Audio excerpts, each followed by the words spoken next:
¿Qué tal, jóvenes? ¿Cómo están? Tengan ustedes buena tarde. ¿Cómo está Junior? ¿Qué tal? Hola, Nancy.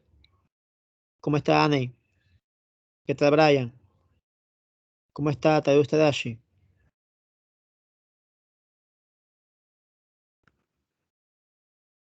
Hola, Alexandra. ¿Cómo está Brian Vargas? Hola, Cristian. ¿Qué tal, Dariel? ¿Cómo está Diego? Hola, Fabricio. ¿Qué tal, Gonzalo? Hola, Grecia. ¿Qué tal, Jonathan? ¿Cómo está Justin? Hola, Juan David. ¿Qué tal, Julio César? Hola, Junior. ¿Qué tal, Leonardo? Hola, Leslie. Hola, Luis. ¿Cómo está Nayeli?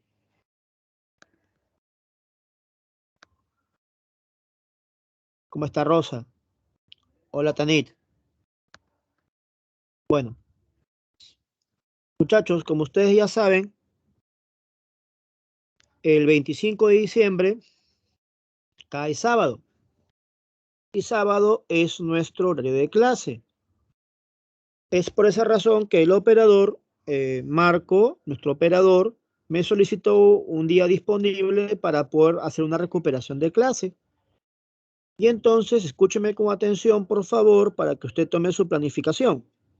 Se entiende que la clase no puede ser en la tarde, porque el turno es tarde. Entonces, el horario que me han dado a disponer es en la mañana. Nosotros tendremos clase, correcto, el 13, o sea, este lunes, pasado mañana, ¿ya? En el horario, seguramente ustedes le han mandado un informe, ¿ya? En todo caso, yo lo voy a verificar. Acá tengo el comunicado. Y la clase va a ser, escúchame, ¿ya?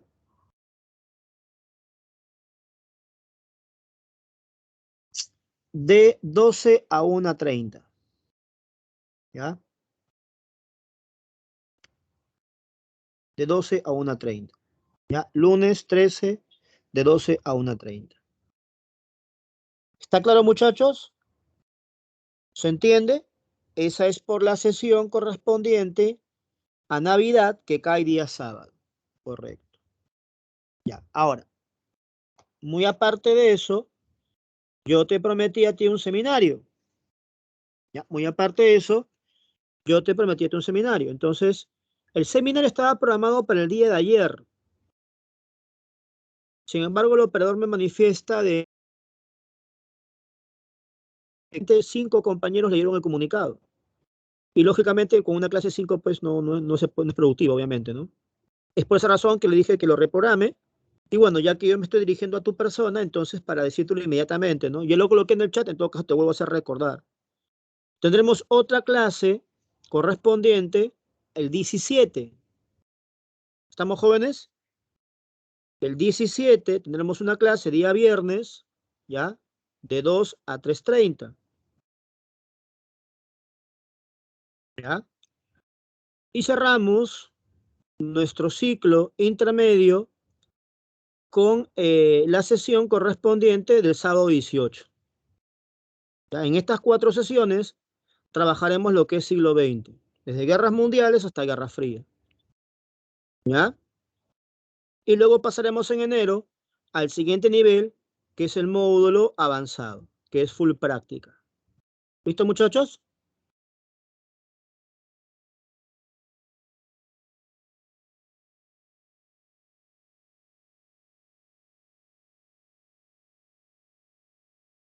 Ok, listo.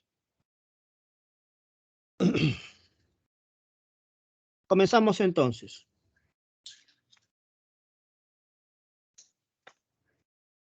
La semana pasada habíamos explicado la segunda revolución industrial.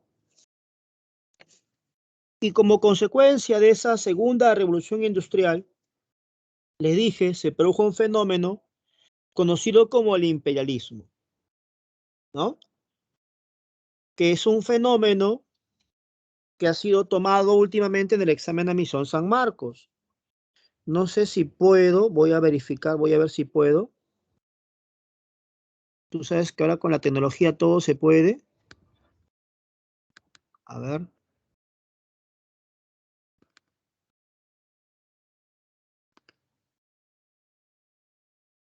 ¿Qué quiere hacer, profesor? Quiero subirte un documento. Acá está. A ver. Muchachos, acabo de enviar un documento. No sé si lo puedes abrir, por favor, para explicarte en qué consiste ese documento, para que te des una idea, ¿ya? De la estadística, tomando como referencia el último examen de admisión San Marcos de este año, ¿ya? A ver si lo abres, por favor, para que me entiendas lo que voy a explicarte. ¿Ya lo abriste ya? Confirma, por favor, para pasar a explicar.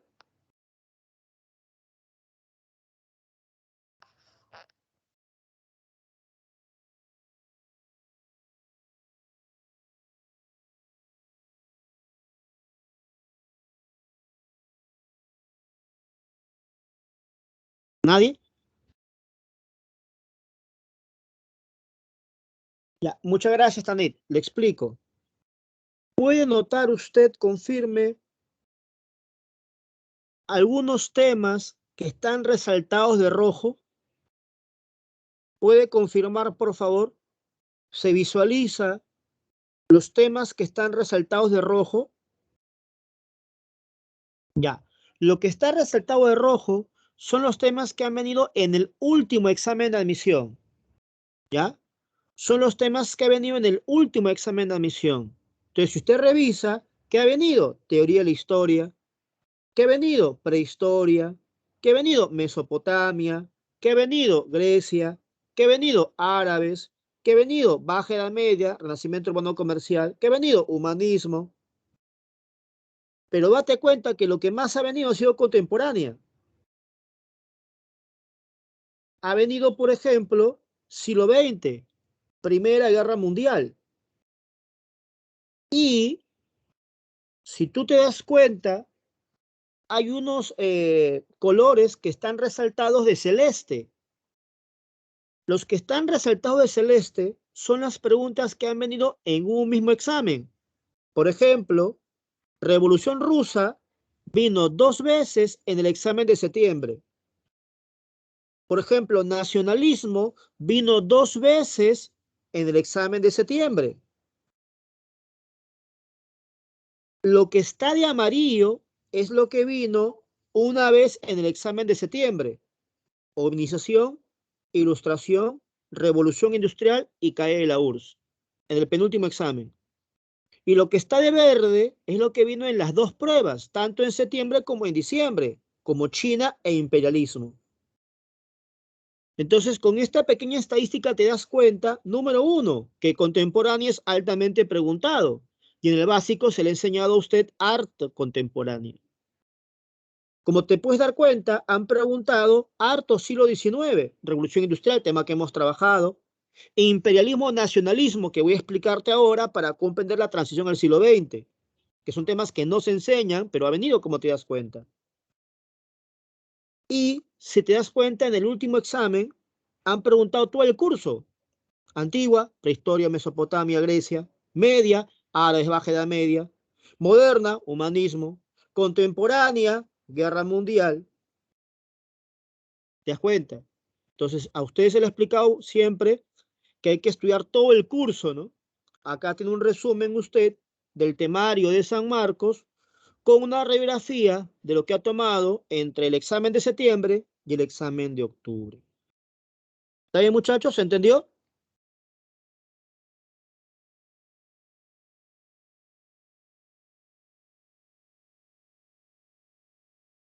Entonces, vamos a comenzar nuestra sesión del día de hoy explicando lo que es el imperialismo, ¿ya? Conectándolo con nacionalismo para entender siglo XX, ¿ya?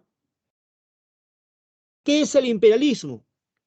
Es un fenómeno que consiste en una competencia de las potencias industrializadas por el control de colonias. En el módulo que sigue, que es el módulo avanzado, yo le estoy colocando una teoría bastante extensa de lo que es imperialismo.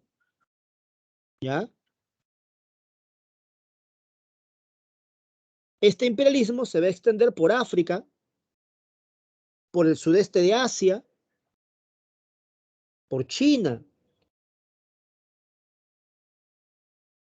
Los principales imperios coloniales en el siglo XIX fueron ingleses y franceses. Tardíamente luego, norteamericanos y japoneses. Pero ¿por qué se dio este fenómeno imperialista? Por la necesidad de nuevas y mayores fuentes de materias primas, por la necesidad de mano de obra, por la necesidad de mercados, por el afán de grandes empresas para expandir su capital financiero.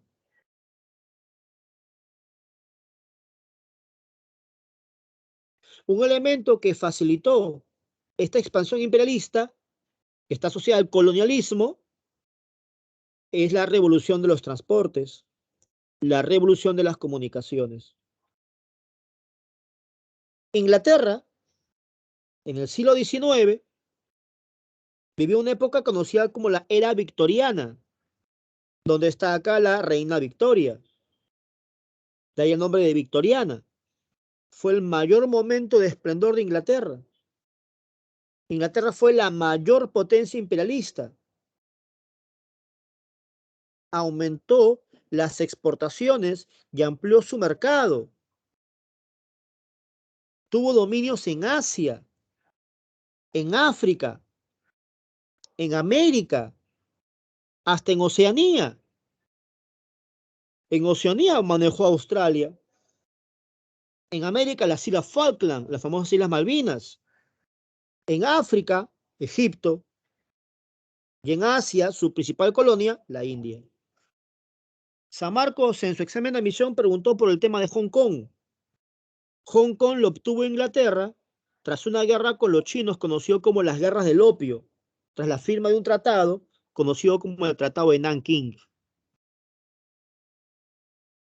El segundo imperio detrás de Inglaterra fue el francés, que lo hemos visto en la clase de Revolución Liberal del 48. Napoleón III impulsó su desarrollo industrial y financiero francés. Reforzó el papel del Estado con un capitalismo nacional.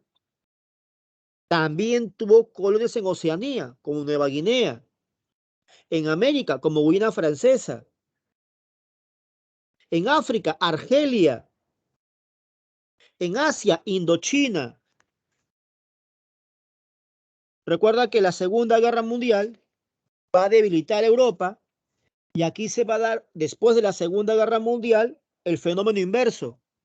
Si en el siglo XIX se daba el colonialismo, en el siglo XX, después de las guerras mundiales, ¿qué se va a dar? La descolonización, ¿no? El caso japonés lo hemos explicado en clases pasadas. La era Meiji, periodo de industrialización y occidentalización japonesa. Japón se llegó a convertir en una potencia asiática durante el mandato del emperador Mutsuhito. Él va a liquidar el feudalismo en Japón, eliminando un régimen militar conocido como el shogunato, la famosa era Tokugawa. Japón se va a modernizar productiva y laboralmente, y también en el ámbito político y militar. Eso es muy importante para comprender luego cómo Japón puede vencer a Rusia en 1904. ¿Qué pasaba con los norteamericanos? También lo hemos explicado. Finaliza la guerra del norte contra el sur, la guerra de secesión. ¿Cuál fue la causa principal de esa guerra? Que la burguesía del norte buscaba impulsar el capitalismo industrial y para ello debía eliminar los rezagos feudales y esclavistas del sur. Como consecuencia de la guerra de secesión norteamericana, Estados Unidos se expande por Centroamérica y el Caribe, y luego por América del Sur. y luego, tras la Primera Guerra Mundial, en Europa.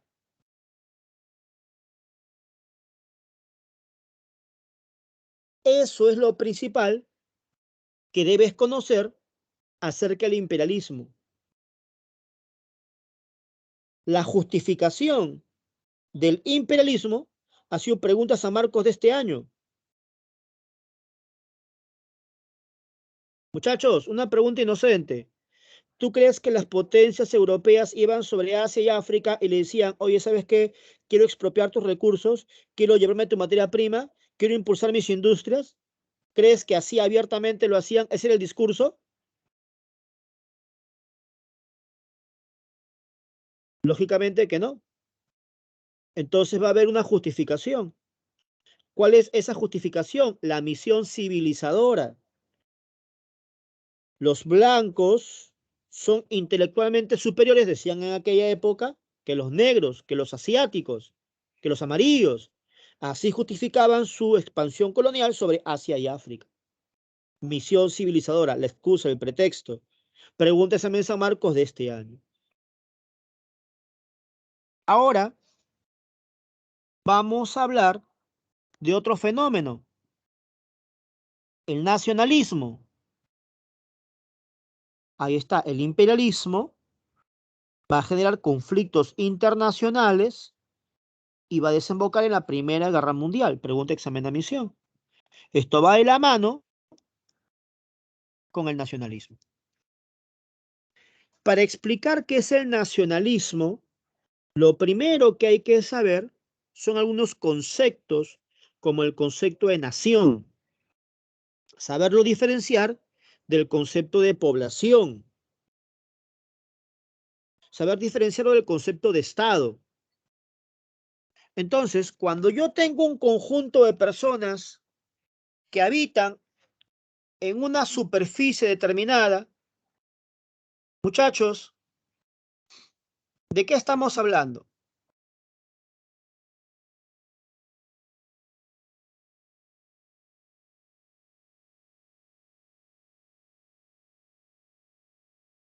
Un conjunto de personas que habitan una superficie determinada.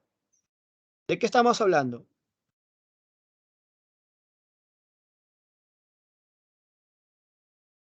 ¿Cuál es el concepto adecuado ahí?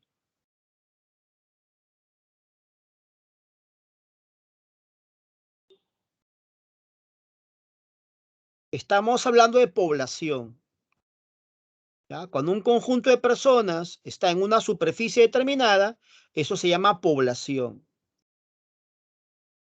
Cuando esta población tiene características comunes, llámese valores culturales, llámese religión, llámese historia, llámese lengua, ¿de qué concepto estamos hablando?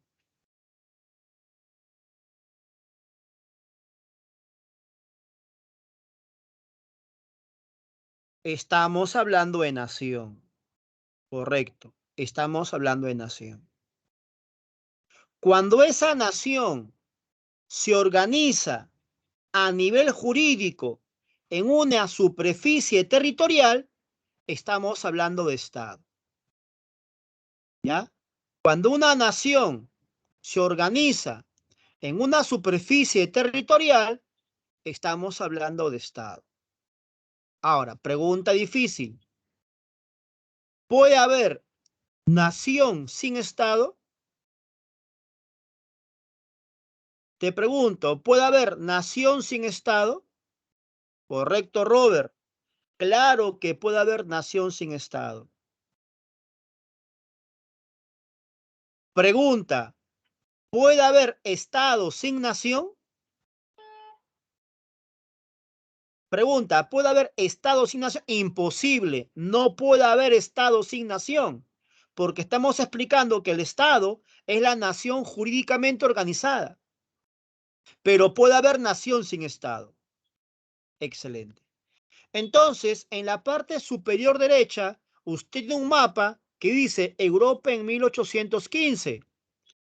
Si usted recuerda, ya hemos explicado ese capítulo. En 1815 cae Napoleón.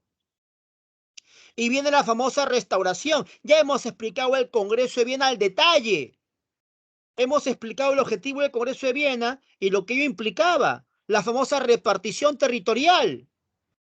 Muchachos, pregunta inocente. Cuando Austria, Prusia, Rusia se reparten en Europa, ellos se preocupan si los territorios que están sometiendo son personas con idiomas afines, con costumbres comunes, con lenguas afines, con religiones semejantes. ¿Les interesa eso?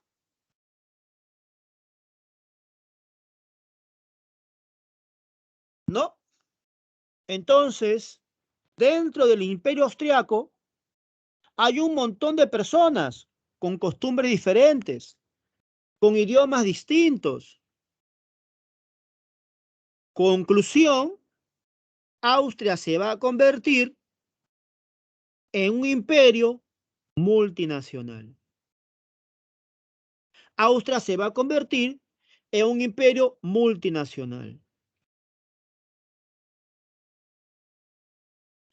¿Qué cosa dice el nacionalismo? El nacionalismo es una ideología burguesa que propone que cada nación forme su propio Estado. Entonces, por sentido común, yo te pregunto, si Austria es un imperio multinacional, ¿le conviene la difusión de las ideas nacionalistas que propone que cada nación forme su propio Estado?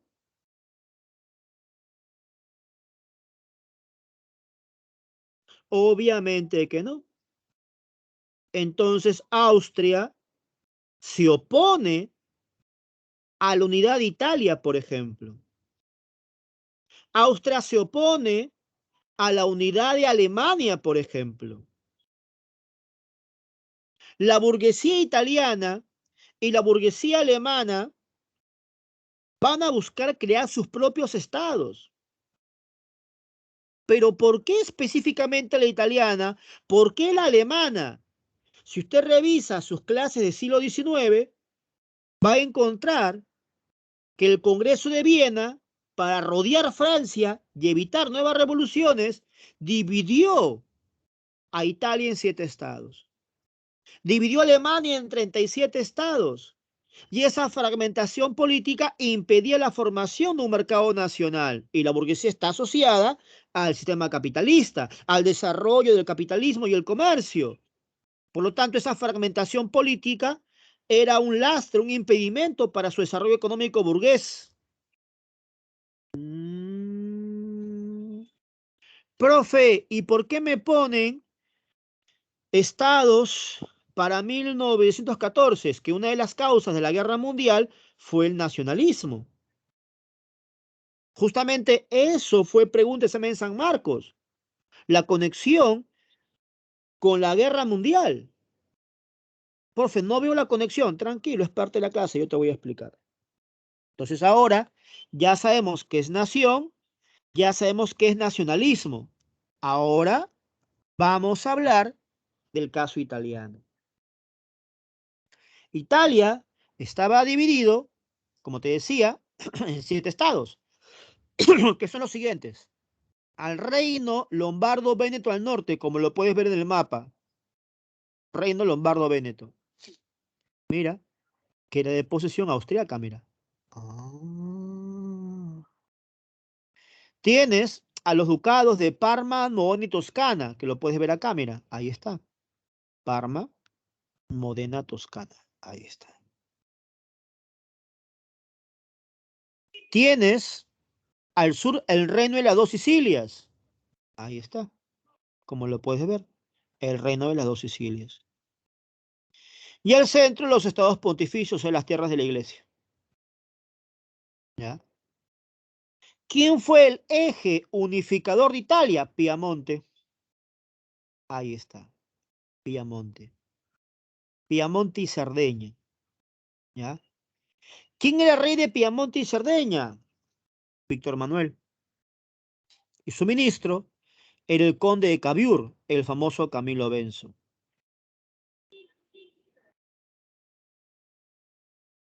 ¿Quién se opone a la unidad de Italia? Austria. Entonces Piamonte tendrá que vencer a Austria, pero para eso requiere apoyo y lo encuentra en Francia. Lógicamente Francia no va a ser pues por amor al prójimo. Francia apoya a Piamonte y recibe territorios por ello. ¿Qué recibe? Niza y Saboya. Ahí está. Entonces, si tú analizas el mapa, mira acá. Rojito rayado cruzado. Territorios cedidos a Francia en 1860. Siglo XIX, segunda mitad. Unificación italiana. Ah. Para que no te me pierdas, está acá este cuadro. ¿Ya? Le he agregado un cuadro comparativo a Primera Guerra Mundial, donde te voy a explicar, bueno, te voy a colocar para que visualices los datos que te acabo de dar. ¿Ya? Los datos que te acabo de dar. ¿Ya? Profe, yo he leído este tema y he encontrado nombres como José Mazzini. ¿Qué es José Mazzini? Ah, fue el fundador de la Joven Italia, un ideólogo antecedente del proceso. He encontrado otro profesor, Giuseppe Garibaldi. Ah, ese fue un general que liberó pues las dos Sicilias. Así es. Profe, ¿verdad que la iglesia se encierra en el Vaticano, profe? El Papa se encierra en el Vaticano porque se opuso a la unidad política de Italia. Eso se llamó la cuestión romana. Así es. ¿Ya? Y un evento parecido ocurrió en Alemania. Alemania fue dividido en 37 estados, donde dos tomaban la batuta, los austriacos y los prusianos. En el caso de Prusia, él fue el eje unificación, de ahí parte la unidad alemana. Su rey fue Guillermo I, rey prusiano de tendencia militarista, absolutista, nacionalista, y tuvo como objetivo la unificación de Alemania bajo liderazgo prusiano. Su canciller fue el famoso Otto von Bismarck, el canciller de hierro, que fue el artífice de la unificación. Una primera etapa de esta unificación alemana fue la Guerra de los Ducados. Prusianos y austriacos van a enfrentarse a Dinamarca, que lo puedes ver aquí en el mapa, y le van a quitar Schleswig y Holstein, ducados. Inicialmente, prusianos y austriacos pelean en forma conjunta contra los daneses, pero luego llegan a rivalizar entre ellos por tener proyectos distintos. Ya te expliqué que a Austria no le conviene la difusión del nacionalismo. Ahí está el imperio austriaco. Entonces Prusia tendrá que vencer a Austria. Y eso lo hace en una guerra conocida como guerra austro-prusiana. Ahí está, mira. Adquisición tras la guerra contra Austria. Obtiene Sajonia. Ahí está, mira. Esa batalla se llamó la famosa batalla de Sadowa. Entonces, Prusia va a firmar un acuerdo luego de vencer a Francia. Cuando vencen los prusianos a Francia en la guerra franco-prusiana, batalla de Sedan, para el año 1831, se firma el Tratado de Frankfurt. Y ese Tratado de Frankfurt permite a los prusianos obtener, acá está, mira, de verde limón, ahí está Alsacia y Lorena. Ahí está, Alsacia y Lorena. Naciendo así el segundo imperio alemán, conocido como Segundo Reich. Esto va a permitir la industrialización de Alemania, pero con pocas colonias. Y es por eso que eso lo lleva a Alemania a desarrollar una carrera armamentista que va a poner en peligro a los franceses y a otras potencias europeas, desarrollándose la famosa paz armada, antecedente de la Primera Guerra Mundial. Alemania logró impulsar la mayor industria siderúrgica y militar de finales del siglo XIX. lo que alertó a países como Inglaterra, que hicieron pactos con los franceses, pactos que van a desenvolverse en la guerra mundial. Con esto le ponemos fin al siglo XIX para entrar al siglo XX. ¿Estamos hasta ahí, jóvenes? ¿Todo bien? Esto no lo hemos visto en el módulo básico. Imperialismo y nacionalismo son temas nuevos que estamos trabajando, ¿ya? Y que han venido en el examen de admisión. Voy a cambiar de material, voy a dejar este material un ratito y voy a cambiar de material, ¿ya? Aquí.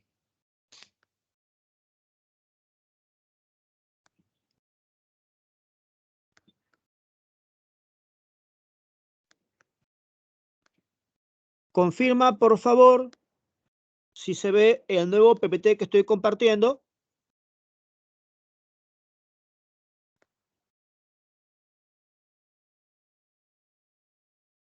Ok.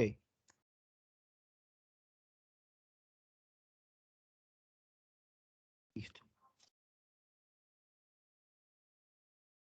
Entonces, si te me perdiste en la explicación, mire, ve, te he elaborado este pequeño cuadro comparativo.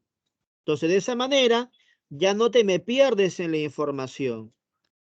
Te dije, ¿cuál es el eje de unificación de Italia? Ahí está, Piamonte y Cerdeña.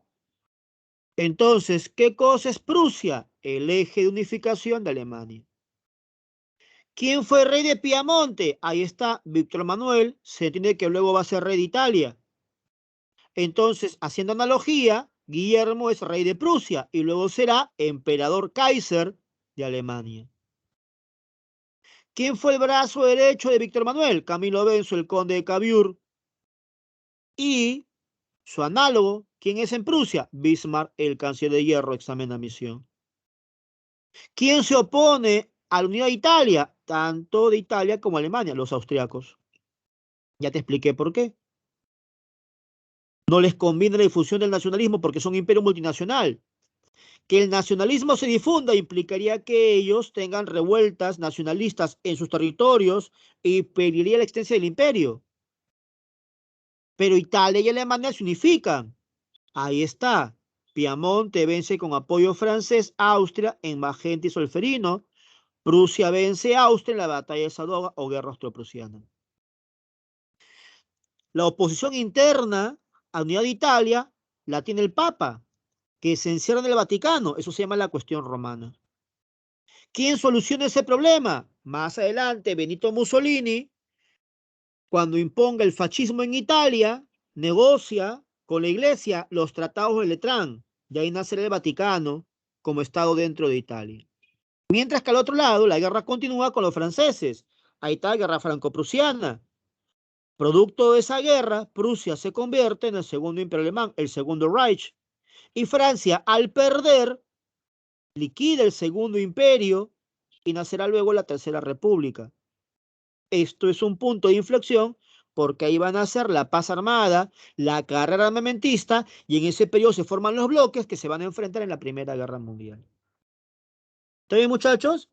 Todo lo que te expliqué con los mapas, te lo estoy resumiendo en este cuadro comparativo. ¿Todo bien?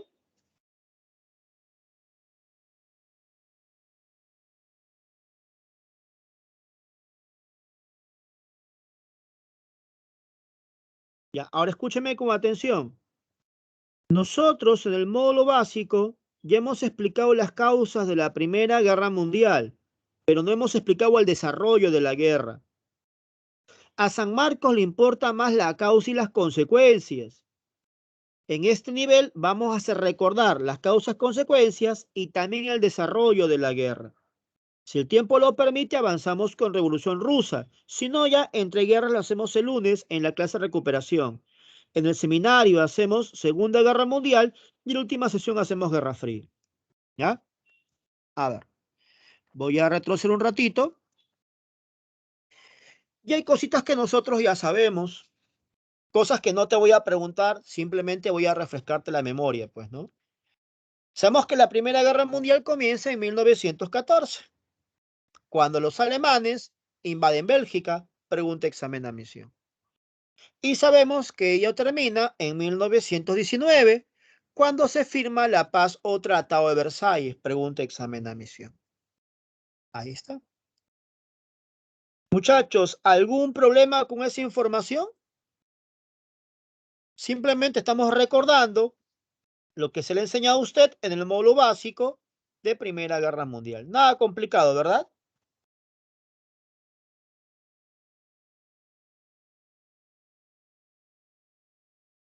¿Cómo se llama el periodo antecedente a la Primera Guerra Mundial? Se llama la paz armada. Y la paz armada abarca desde 1871 hasta 1914. ¿Ya? Ahí está.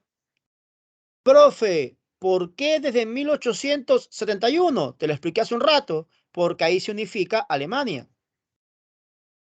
Ahí se unifica Alemania.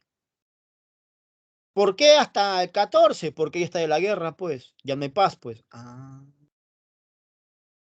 ¿Cuáles son las tres principales características de esta paz armada? Número uno, tensiones imperialistas. Y ya te he explicado qué es el imperialismo y cuál es la causa de ese imperialismo y cuál es el objetivo del imperialismo. Control de recursos, materias primas, mercados, colonias. Aquí se van a formar los bloques que todos conocemos. La Triple Alianza, la Triple Entente. La Triple Alianza, Alemania, hasta Hungría, Italia. La Triple Entente, Francia, Gran Bretaña, Rusia. Y se van a dar luchas nacionalistas. Ya te he explicado qué es el nacionalismo, ¿te das cuenta? Por eso era muy importante conocer los conceptos de imperialismo y nacionalismo, que como te das cuenta en la estadística y el archivo que te he mandado, ha sido preguntado en examen de admisión en el último recurrentemente. ¿Ya? Ahora, estos tres puntos que están ahí solo indicados, están desarrollados con amplitud. ¿Dónde, profe? Aquí está, mira. Ahí está.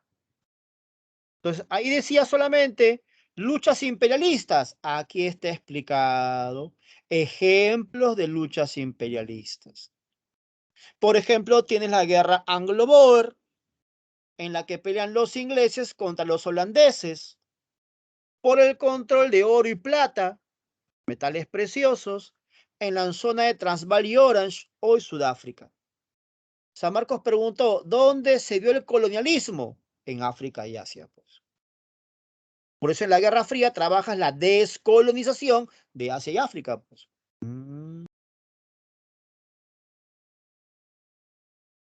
Producto de esa expansión militar japonesa, producto de esa expansión económica japonesa, la famosa era Meiji, el mundo se sorprende cuando Japón vence a Rusia, originando la Revolución Rusa de 1905, donde nacerá un concepto muy importante que no puedes olvidar, el concepto de Soviet, ¿ya? Producto de la Revolución Rusa de 1905, nacerán los soviets, no los olvides. Marruecos era un protectorado francés. Los alemanes, al carecer de colonias, quieren intervenir en el control de Marruecos. Esa es la crisis marroquí. Pero la crisis más importante, la más famosa, es la crisis de los Balcanes. Turquía era un imperio que ya estaba debilitado. Le decían el enfermo de Asia.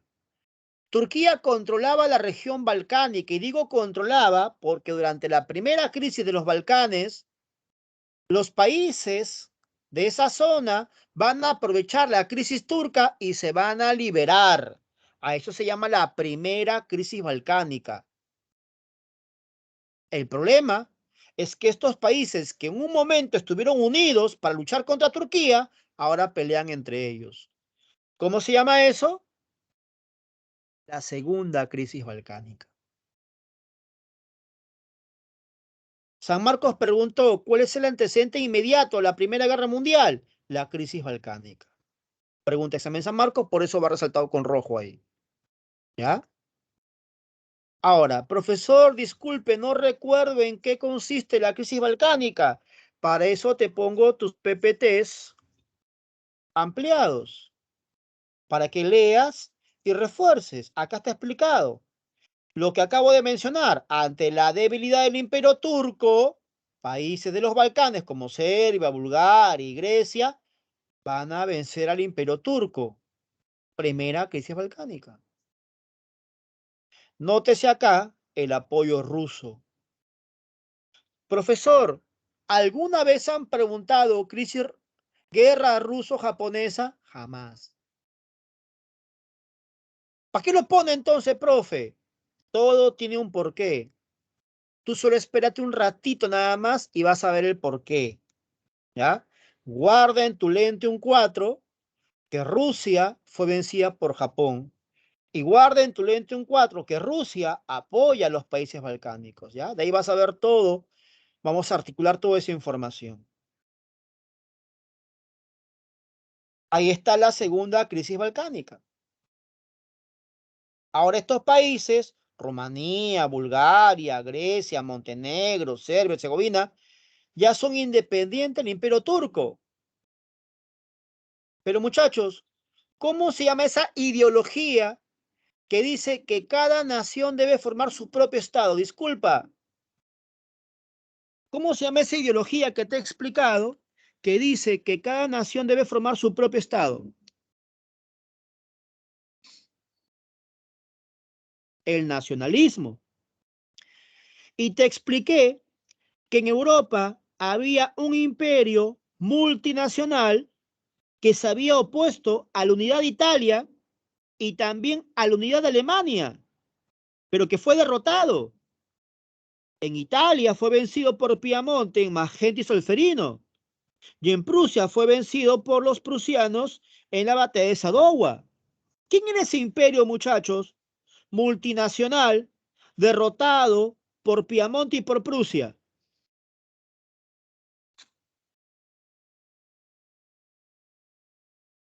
El imperio austrohúngaro, que lo puedes ver ahí de blanco. El imperio austrohúngaro. Ahí está. Entonces, el imperio austrohúngaro ya perdió peso en Europa, ya perdió poder en Europa. Entonces, el imperio austrohúngaro ahora quiere el control de los Balcanes. Como el imperio austrohúngaro, ya te expliqué, es multinacional, no le conviene la difusión del nacionalismo serbio. Por eso Austria anexa Serbia, lo que luego va a originar el rechazo de los serbios que terminan asesinando a su archiduque, Francisco Fernando, que va a ser el pretexto de la Primera Guerra Mundial. ¿Hasta ahí estamos, jóvenes?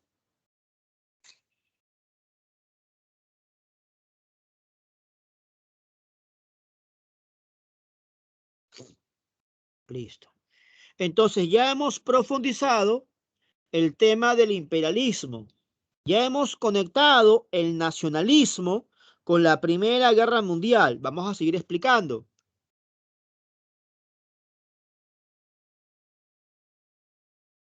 En este mapa queda mucho más claro. Acá está el enfermo de Asia, el imperio turco. Acá está la zona balcánica, ya libre de la presencia otomana de los turcos. Y acá viene lo interesante. Muchachos, Rusia, ¿contra quién había perdido?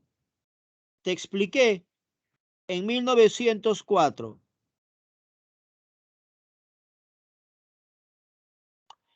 Contra los japoneses. Entonces Rusia es un imperio muy grande, pero de territorio congelado. Entonces Rusia tiene graves problemas económicos y esos problemas económicos se agravaron tras perder contra Japón. Entonces Rusia quiere salir al Mediterráneo, pero para que Rusia salga al Mediterráneo, mira por dónde debe pasar, por los Balcanes. ¡Ah! Ahora entiendes por qué los rusos apoyan a los serbios, porque en la segunda crisis balcánica, Serbia derrota a Bulgaria y tiene un proyecto, formar la gran nación serbia. Entonces los rusos quieren salir a los Balcanes apoyando a los serbios. Como Austria-Hungría, sabes, anexa Serbia, el control de los Balcanes lleva a un conflicto entre los austriacos y los rusos. ¿Comprendiste?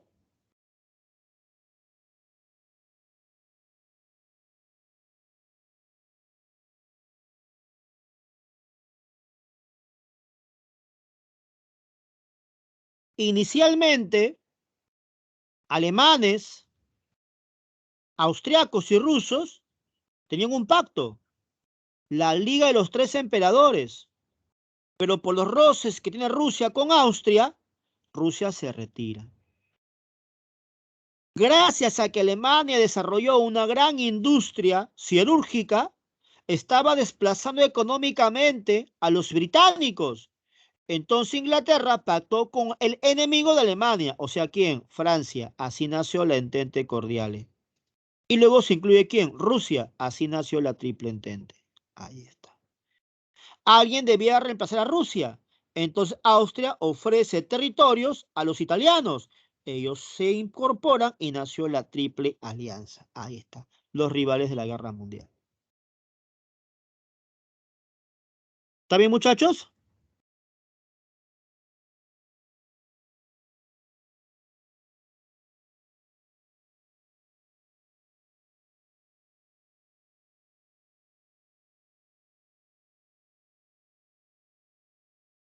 Profe, pero toda la guerra por la muerte de un archiduque.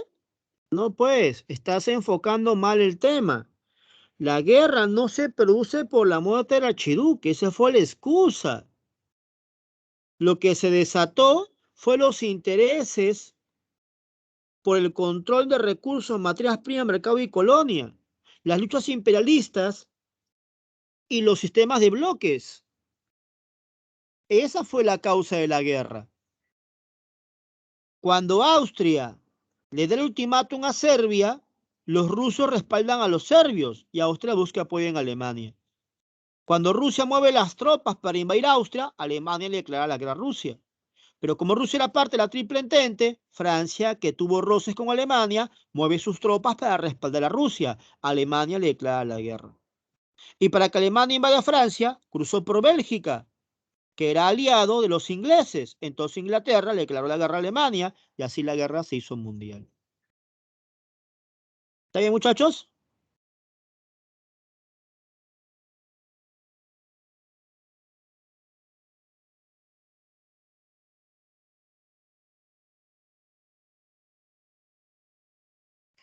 Entonces, si es que no te quedó claro, igual estoy ampliando el tema del nacionalismo. Mira acá, por favor. Y usted me dirá si se ha explicado o no. Por ejemplo, hay revanchismos nacionalistas entre franceses y alemanes. ¿Por qué? Te dije que Prusia había vencido a Francia en la batalla de Sedan y le había quitado el control de Alsacia y Lorena, lo que había originado un revanchismo por parte de Francia. Ahí está. ¿O no se ha explicado eso, jóvenes? Cuando termine la Primera Guerra Mundial, te pregunto, ¿los alemanes terminan en bando vencedor o en bando vencido?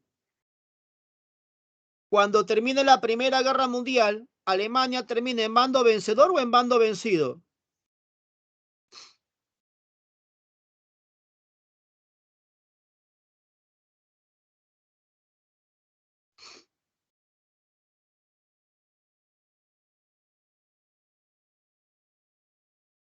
¿Alemania gana o pierde la guerra?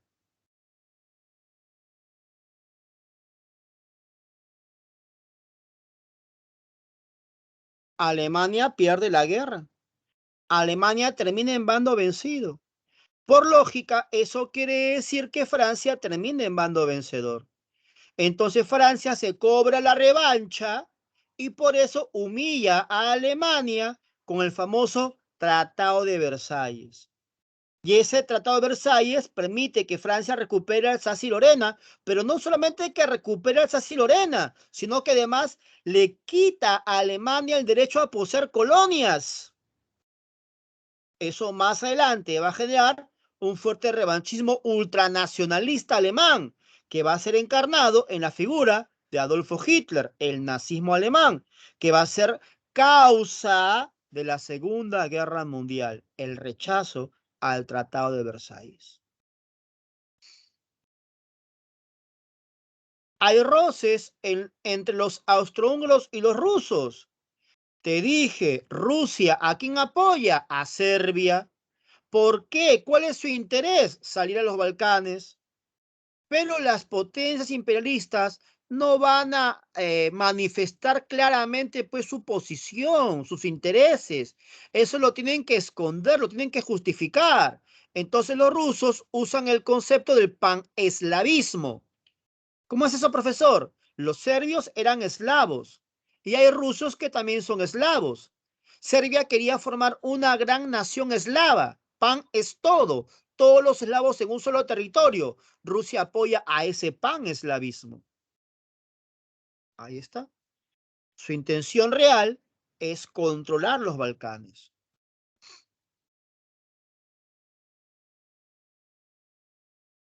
Muchachos, automáticamente te vas dando cuenta que las características de la paz armada vienen a ser las causas de la guerra mundial. Prácticamente te das cuenta. Durante la paz armada se forman los bloques que ya hemos explicado. La Triple Alianza, formada por Alemania, hasta Hungría e Italia. Ya te expliqué cómo se formó. La Entente Cordiale, que era Francia e Inglaterra. Y luego se incorporan los rusos. Así nació la Triple Entente.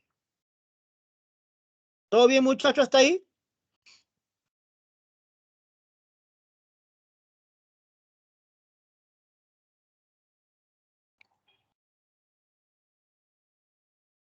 Entonces, esto ya es muy sencillo. Todo el mundo sabe a estas alturas que la causa económica de la guerra es la rivalidad por el control de materias primas, por el control de colonias, por el control de mercados. Ya hemos explicado en clases pasadas por qué esas tres palabras van juntas. La lógica de la industria es transformar su materia prima a producto elaborado.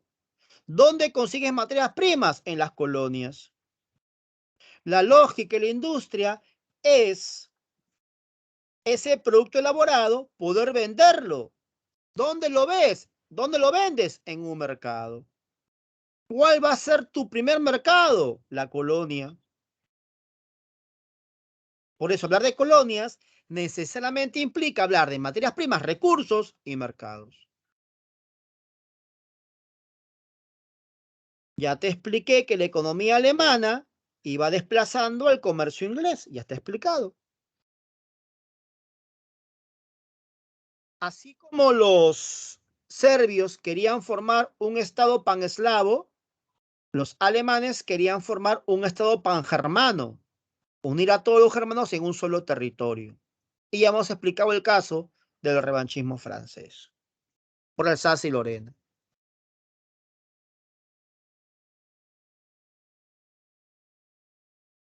Ya hemos definido lo que es el imperialismo.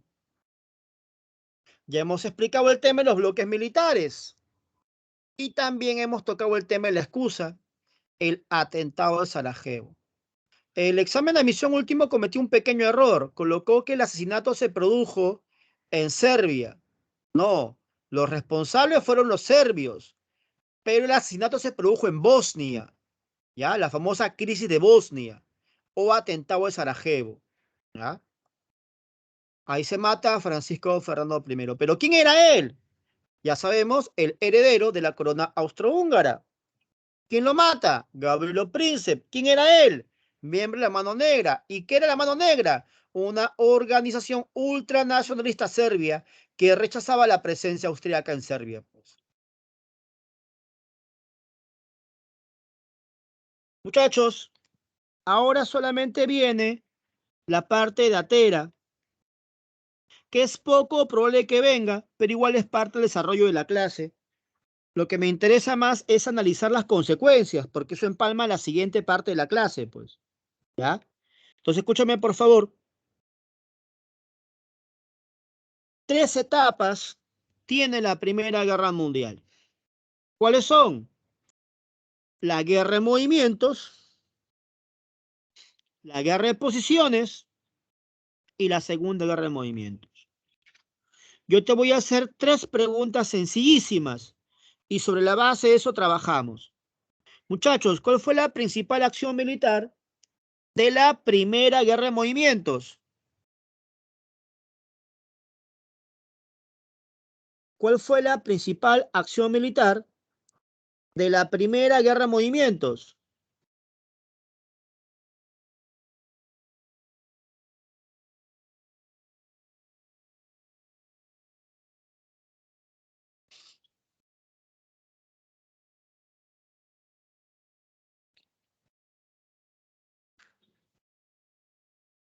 Gracias, jóvenes. La primera batalla de Marne. ¿Ya? En la Primera Guerra de Movimientos destaca la primera batalla de Marne. ¿Ya? ¿Cuál fue la acción militar más importante de la guerra de posiciones?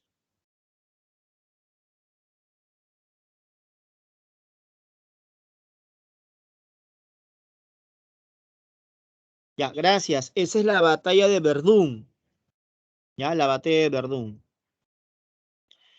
¿Y cuál fue la acción militar más importante de la Segunda Guerra de Movimientos? Que fue pregunta y examen de Misión Callao.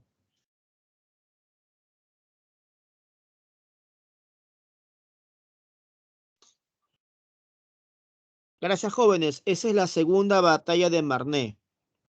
Ya, la segunda batalla de Marne. En los libros vas a encontrar los frentes de la guerra, el frente occidental y el frente oriental. Esto básicamente es geografía. Voy a retroceder un rato al mapa que te enseñé para que se entienda fácilmente. ¿Ya? A ver, mira por acá. Tomando como referencia Alemania, la derecha de Alemania es el este, o sea, oriente. La izquierda de Alemania es occidente, o sea, Francia. Entonces, gracias Tadashi, cada vez que usted habla del frente oriental, son las rivalidades entre Alemania y Rusia. Cuando trabaja el frente occidental, son los roces entre Alemania y Francia. Sencillo. Entonces, Alemania tuvo una estrategia, el famoso Plan Schlieffen. ¿En qué consistía el Plan Schlieffen? En atacar el frente occidental, o sea, el frente francés, para luego atacar el frente oriental, o sea, el frente ruso. Sin embargo, ese plan fracasa. ¿Por qué fracasa? Porque los franceses resisten en demasía y los rusos se mueven a un ritmo inesperado para Alemania. Entonces Alemania tuvo que sacar tropas del frente occidental para colocarlos en el frente oriental. Y al final terminó peleando en 2 frentes al mismo tiempo y eso lo debilitó. ¿Se entendió, jóvenes? Por eso el plan Schlieffen fracasó. Por eso más adelante Hitler, para la Segunda Guerra Mundial, ¿qué hizo? Neutralizó a los soviéticos con el pacto de no agresión. Por eso para la Segunda Guerra Mundial toda la expansión de Alemania es sobre Europa Occidental, porque el frente oriental estaba neutralizado. La guerra cambia, la Primera Guerra Mundial cambia con 2 hechos, cuando los rusos se retiran y cuando entran los gringos. Cuando Rusia se retira, cae el frente oriental. Y entonces Marcos preguntó, ¿qué hace Alemania? Mueve sus tropas hacia el frente occidental, pero que estaba reforzado con la presencia de Estados Unidos, que lo venció, ¿no? En la segunda batalla de Marne, y ahí se pone fin a la guerra. ¿Ah?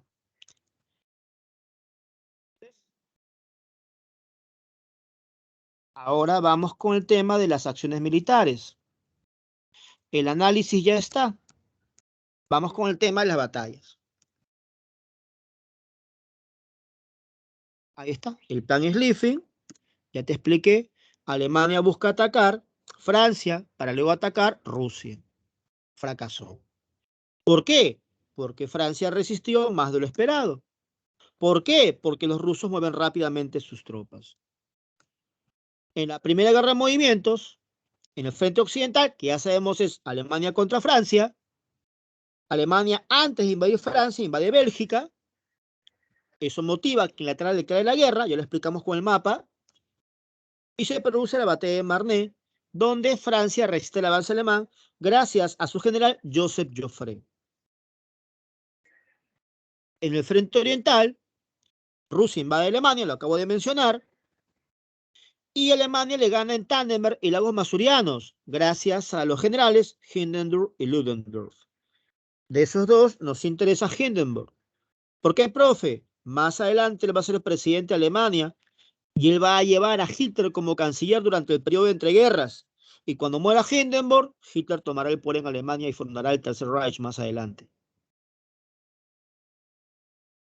Muchachos, ¿hasta ahí todo claro? Ya hemos explicado en qué va el plan Schlieffen, ya hemos explicado por qué fracasa el plan Schlieffen, ya hemos explicado qué son los frentes, simplemente son las batallitas y los personajes nada más, nada complicado. Datos que están en todos los libros. En el módulo básico nos centramos en las causas, acá estamos desarrollando todo el tema.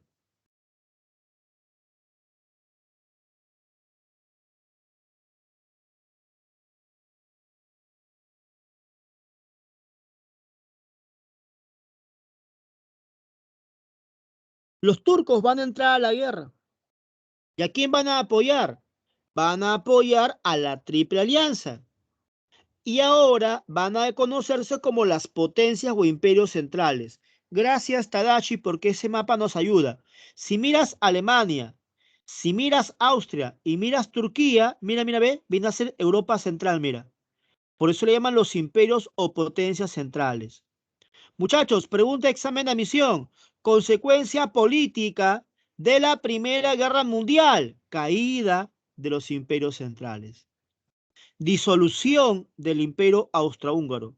Liquidación del imperio turco. Fin del Segundo Reich, Segundo Imperio Alemán.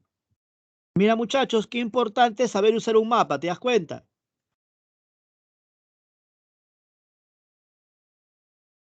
Japón entra apoyando a los aliados.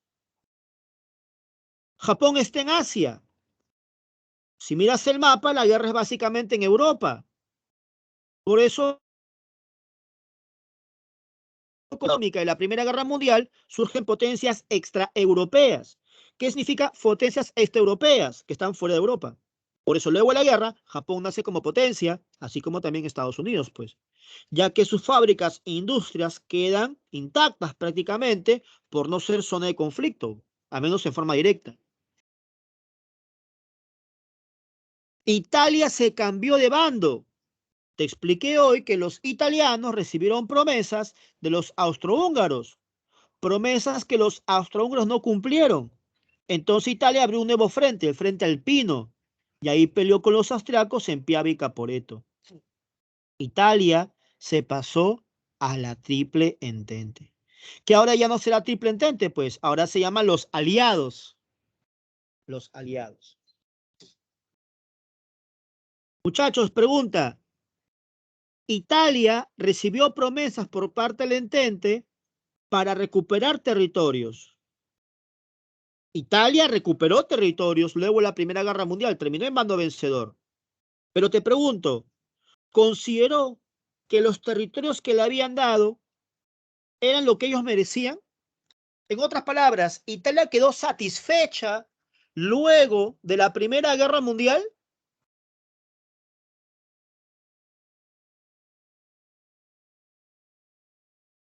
No.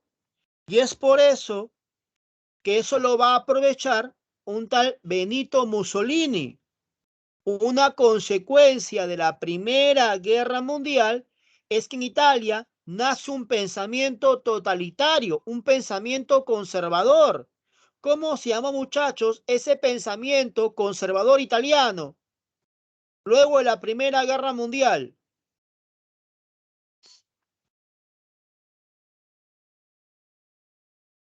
El fascismo, pregunta examen de admisión.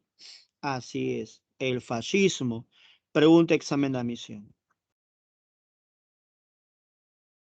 A la guerra de trincheras, en los libros lo puedes encontrar de muchas formas, como la guerra de desgaste, como la guerra de posiciones o guerra de resistencia. Profesor, antes que se vaya, hay algo que no entiendo. ¿A qué se le llama guerra en movimientos? Ya, muchachos, escúchame por favor. Cuando hablamos guerra en movimientos, estamos hablando del desplazamiento de tropas, del avance de tropas. Imaginemos que yo soy un bloque y tú eres otro. Si nosotros nos enfrentamos y yo logro vencerte, entonces lo que se dice en términos militares es que yo he roto el frente y he tomado posición del bloque enemigo. Si tú regresas a tu posición y yo regreso a la mía, se dice que los frentes se han estabilizado y que no ha habido ruptura en el frente. Entonces, debido a ese desplazamiento táctico-militar, se habla de movimientos. Chicos inocentes me dicen, profesor, ¿y en las trincheras no se movían? ¿Cómo peleaban? ¿Como robotitos estáticos? No, pues. Cuando decimos que en la guerra de trincheras no hay movimientos, no se refiere a que se quedan como estatuas, pues. No, se refiere a que no hay un gran desplazamiento, no hay un avance significativo de las tropas y por eso el término guerra de posiciones. Se refiere a eso. Recuerda que las trincheras eran zanjas y es por eso que las tropas se quedaban en esas zanjas. Y por eso se habla de una guerra de posiciones, porque no hay avance significativo. Profe, es verdad, yo he leído que en la guerra de trincheras es donde muere la mayor cantidad de personas, y bueno, sí, es correcto. ¿Y eso por qué, profesor? Primero, porque hay una concentración de soldados en las fosas. Segundo, porque en las fosas son focos de infección. Tercero, por las armas automáticas que permitían, pues, disparar con mayor precisión y mayor rapidez. En el frente occidental se produjo la famosa pesadilla sangrienta, la batalla de Verdún. Solamente en esa acción militar murieron casi 1 millón de hombres. Durante mucho tiempo se creyó que Verdún era la batalla más sangrienta de la Primera Guerra Mundial. En la actualidad ese título ha sido desplazado por otra acción militar conocida como la batalla de Somme, donde mueren 1.200.000 hombres. Hoy Verdún pasa a ser la batalla más sangrienta de la Primera Guerra Mundial. Francia logra resistir el avance alemán gracias a su general Henri Pétain, héroe de la Primera Guerra Mundial, que en la Segunda Guerra Mundial, cuando Alemania invada Francia, va a colaborar con los nazis desde la famosa República de Vichy, en Segunda Guerra Mundial. La guerra en el mar tuvo como principal acción militar el combate de Jutlandia, donde ingleses pelean con los alemanes. Es una guerra curiosa esta el combate de Jutlandia. ¿Por qué, profesor? Porque Alemania baja más buques ingleses, lo que implicaría que Alemania tendría pues el triunfo en esta acción militar. Sin embargo, la armada alemana nunca más salió a flote. La armada marítima alemana quedó inservible después de pelear con los ingleses. Por eso algunos historiadores hablan de un empate. Lo importante es que luego de esto, los ingleses se vengan de los alemanes bloqueando su comercio. A lo que Alemania responde con la famosa guerra submarina irrestricta. Muchachos, la pregunta es, si los alemanes van a bajarse a cualquier barco en zona de conflicto, te pregunto, ¿los norteamericanos pueden enviar sus productos y la ayuda a Europa, a sus aliados, a Francia e Inglaterra? ¿no? Gracias, Robert. Esa es la razón de por qué Estados Unidos entra a la Primera Guerra Mundial. Estados Unidos no podía comerciar por el Océano Atlántico debido al bloqueo comercial alemán. Profe, Lusitania fue la excusa que usó Estados Unidos para entrar a la Primera Guerra Mundial. Entonces, si no te quedó claro, simplemente mira acá, acá está la explicación. Bueno, date una foto de las trincheras que te había mencionado, la explicación de Batalla de Verdún, que ya lo hice, ya, aquí. Entonces, ¿quién declara la guerra submarina? Alemania. Esa guerra submarina fue de carácter irrestricto. ¿Qué significa irrestricto? Sin restricción, es decir, barco que sea o civil o militar, los alemanes igual se lo bajaban. Tenía productos o armamentos, igual se lo bajaban. Y eso afecta al comercio norteamericano.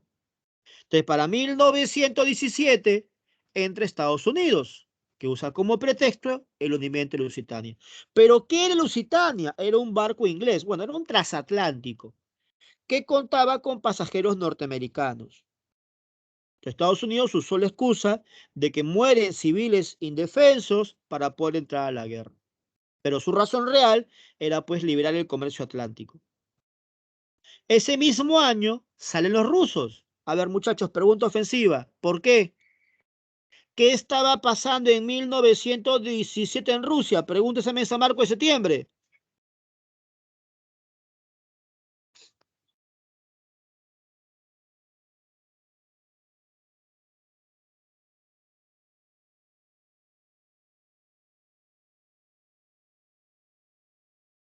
Muchachos, ¿qué estaba pasando en Rusia para 1917?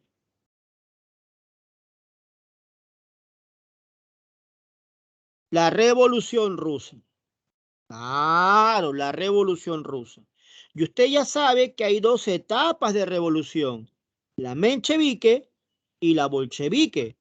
Para ser exactos, Rusia se retira con el triunfo bolchevique.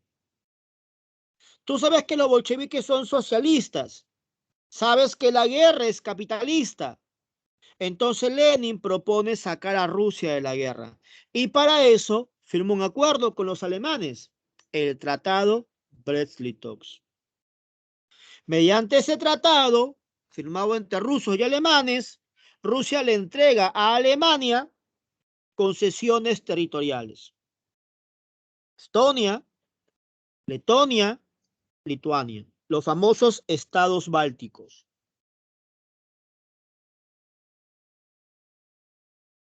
Además, Finlandia, Polonia, Ucrania. Cuando termina la Primera Guerra Mundial y se firma la Paz de Versalles, los tratados de Versalles le quitan esas colonias a los alemanes, pero no vuelven a los rusos, porque los capitalistas ven una amenaza al socialismo que se expandía. Por eso nacen nuevos estados independientes. Pregunta examen a Misón San Marcos. Consecuencia política de la Primera Guerra Mundial. Nuevo mapa político europeo. ¿Por qué nacen nuevos estados? Pues cuando ya no está Rusia, ya fue el frente oriental. Entonces Alemania concentra sus tropas en el frente occidental. Pero el frente occidental fue reforzado por Estados Unidos. Y viene la segunda batalla de Marne, donde el líder de los aliados se llamó Ferdinand Foch y venció a los alemanes que se rinden en Compiègne. Y luego firman el famoso Tratado de Versalles. Miren, muchachos, toda la clase está graficada en este potente mapa. Por ejemplo, le dije, los alemanes vencen a los rusos en el frente oriental en Tannenberg, Lagos Masurianos. Ahí está, mira. Tannenberg. Los alemanes pelean con los franceses que resten en Verdún. Ahí está, mira. Verdún. Los italianos pelean con los austriacos en Caporetto. Ahí está, mire. Alemanes pelean con los ingleses en Jutlandia. Ahí está, mire. Alemania recibe territorio ruso después de Brest-Litovsk. Ahí están los territorios que recibe tras Brest-Litovsk, miren. Ahí está. cuenta. Inglaterra bloquea a los alemanes. Ahí está, mira, el bloqueo del Mar del Norte. ¿Qué hace Alemania? Busca hundir cualquier barco en la zona de conflicto. ¿A quién perjudica eso? A los norteamericanos, que no pueden llevar sus productos vía Atlántico. Para eso entran a la guerra, para liberar ese comercio. ¿Está bien, muchachos? ¿Se entendió su explicación de Primera Guerra Mundial? Con esto entramos a siglo XX. Listo. Como te das cuenta, es recordar lo que hemos trabajado en el básico y ampliar un poquito más de información. Pero, escúchame, en los minutos que nos queda, voy a resolver la prueba pasada, analizar los resultados y evaluarte lo que te mandé estudiar para hoy, ya en tu examen de salida, y dejar las sugerencias para la clase del lunes. Muchachos, con la pregunta número 2 y la pregunta número 3 no ha habido problemas. La pregunta 2 dice, Mahatma Gandhi, figura principal del proceso de lucha de la India contra el colonialismo británico, fue asesinado por un fanático hindú. Me preguntan la estrategia usada por Gandhi. Un compañero marca la obediencia civil. Muchachos, ¿eso es correcto o incorrecto? ¿Gandhi defiende la obediencia civil?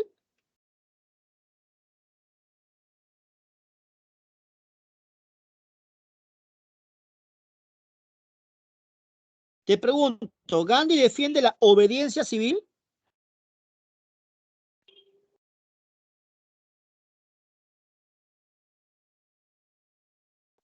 Gandhi defiende la desobediencia civil, no la obediencia civil. Has caído en la trampa.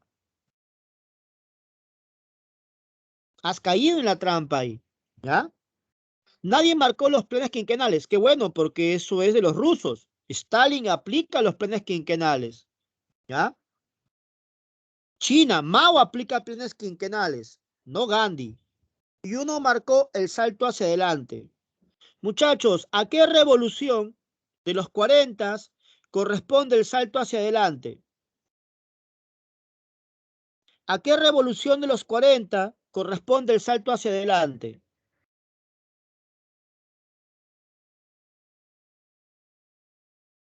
Gracias a la Revolución China. La respuesta es la no violencia. La revolución de Gandhi fue una revolución pacifista.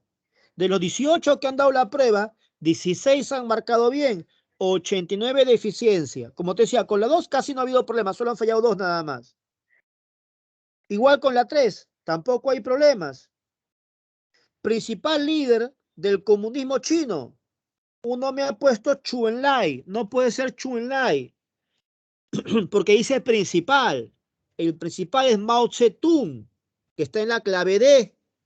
2 han marcado Sun Yat-sen, pero Sun Yat-sen es nacionalista, no es comunista. Y Sun Yat-sen no está en la revolución de 1949, sino en la revolución de 1910, la que vence a Puyi, cuando funda el Kuomintang. 3 han fallado esta pregunta, 83%. Pero muchachos, lo que aparentemente iba a ser un notón, no lo fue debido a la pregunta número 1. Miren cómo han caído inocentemente en la pregunta 1. Dice, el Plan Marshall fue establecido en los países de Europa Occidental por Estados Unidos.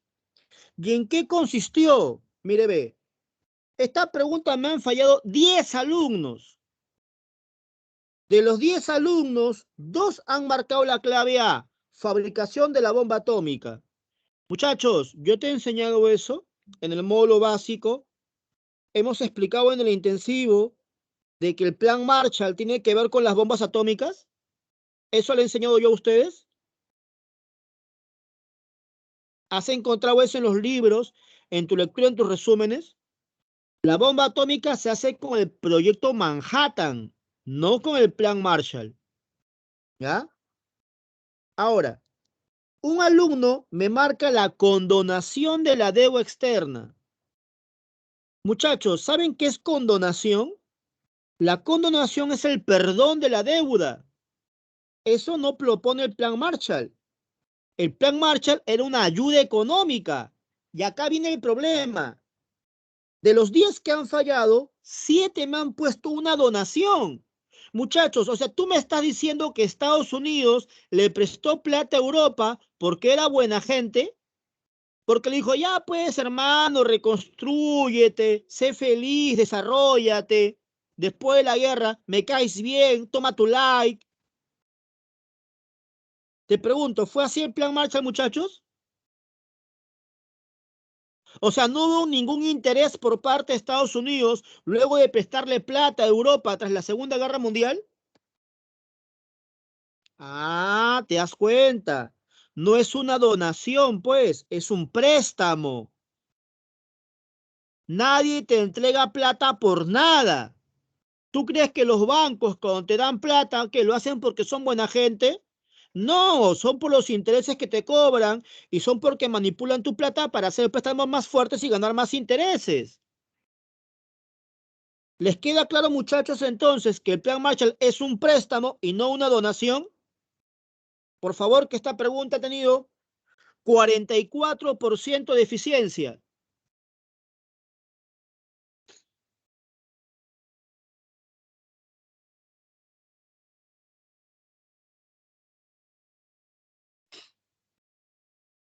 Listo. Según la estadística, resultado. El resultado dice que hemos sacado 13.0. ¿Cómo se traduce eso? En la Segunda Guerra Mundial sacamos 11,4. Por lo tanto, 13,0 es más que 11,4. Eso quiere decir que el salón tendrá lectura de Guerra Fría de cada 40. Ya la semana pasada les puse la lectura de Primera Guerra Mundial. No hay lectura de entreguerras, no hay lectura de Segunda Guerra Mundial, porque en entreguerras me sacaron ustedes 11,7, en Segunda Guerra Mundial 11,4 y ahora me subieron a 13,0. No es un gran notón, pero los acuerdos son los acuerdos. Así que habrá lectura de Guerra Fría de cada 40. ¿Sí, muchachos?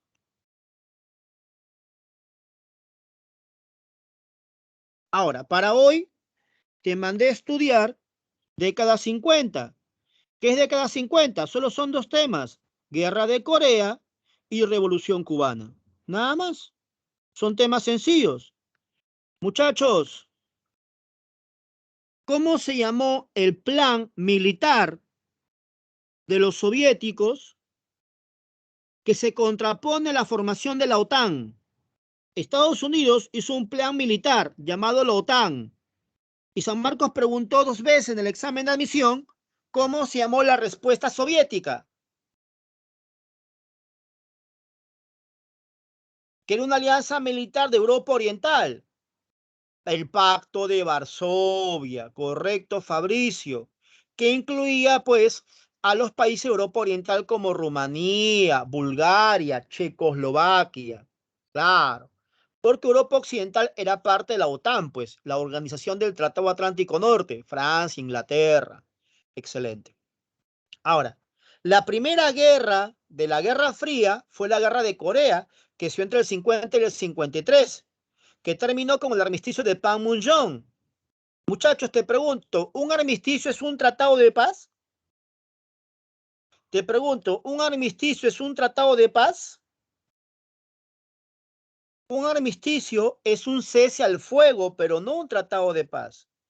En la actualidad, Corea sigue dividida en el famoso paralelo 38. Ya, en la actualidad, Corea sigue dividida en el famoso paralelo 38. ¿Ya? Así es. Ahora, San Marcos preguntó, marque verdadero o falso sobre la Revolución Cubana. Muchachos, la premisa que dieron fue así. La Revolución Cubana finaliza con la toma de Moncada. Muchachos, ¿eso es verdadero o falso? La Revolución Cubana finaliza con la toma de Moncada. ¿Eso es verdadero o falso? Eso es falso, porque con la toma de Moncada se inicia la Revolución Cubana. Fidel Castro fracasa en su intento de tomar el poder, de derrocar a Fulgencio Batista, y es más, fue tomado prisionero, fue encerrado en la cárcel, luego le dan una amnistía y se va a Sierra Maestra, de forma las guerrillas, y el 59 entra, ¿no? Y viene pues la dictadura castrista, ¿no?